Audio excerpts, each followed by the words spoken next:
After over a year of working fully remotely, a lot of us are facing the prospects of having to return to the office.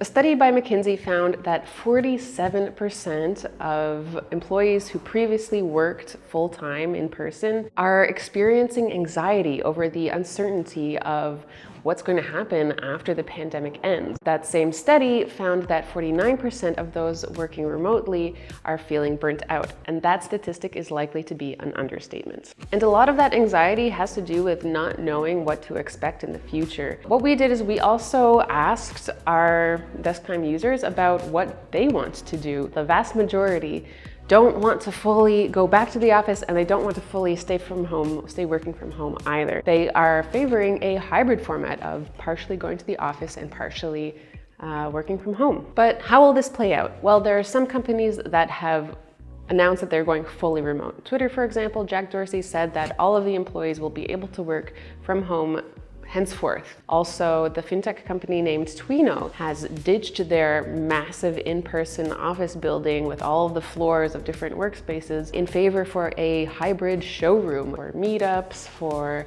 workshops, and they only have a few hot desks for employees who might want to come into the office for that day. At the same time, we also see that there are some companies that are backtracking. So for example, Apple has reinstated a mandatory at least 3 days of office days in person.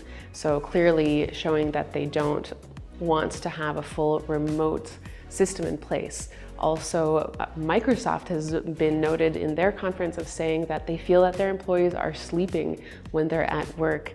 And also Google is stepping up its back to work schedule and upping the amount of people and how quickly they get people back to the office. So we can see that there are some employers that aren't embracing the remote lifestyle at all. And honestly, there are pros and cons for each. Working from home has largely shown an increase in satisfaction with quality of life in general.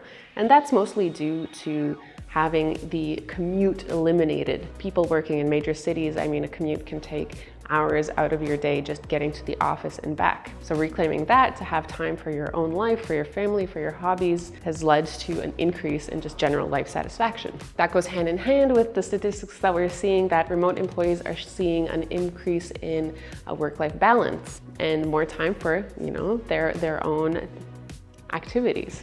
Personally, I love working from home just for the fact that I have access to a fully stocked refrigerator and kitchen so that I can whip up a healthy lunch whenever I want to.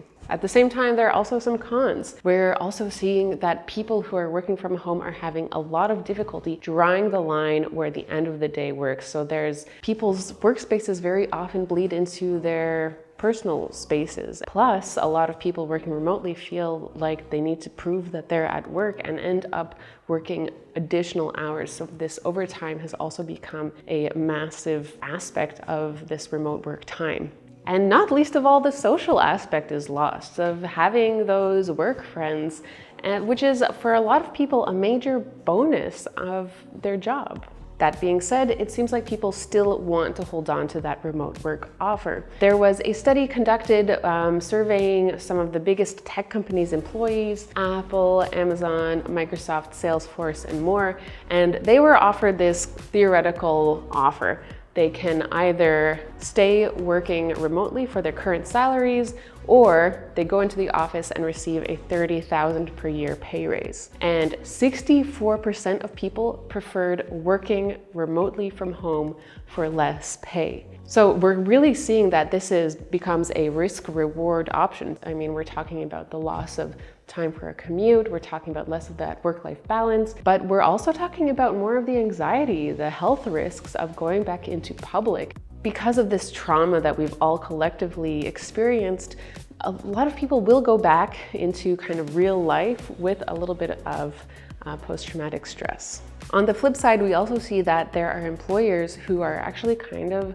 scared of staying in that remote work environment. But of course, there are legitimate concerns on both sides. What can be done? Well, one thing is to understand that this is a difficult time for everyone, and everyone should be given grace and kindness to take it at the tempo that feels best for them. At the same time, we do believe that DeskTime is a tool that can help everyone. So it can help employers who are struggling with relinquishing that monitoring aspect. They can make sure that they know that their team is working, they are doing what they should be doing. Meanwhile, employees have that accountability and are able to see when they've come into work, when they've left, and then are thus more able to feel certain that the time that they're spending at work does count for something. It's being noted. And so it gives them more ability to call the end of the day, draw that line. So if you are still on the fence about whether you're going back to work, either way, we feel that DeskTime will be a great tool for you to give it a try. So we have got a link, try your free trial by clicking the link below. So see you next time.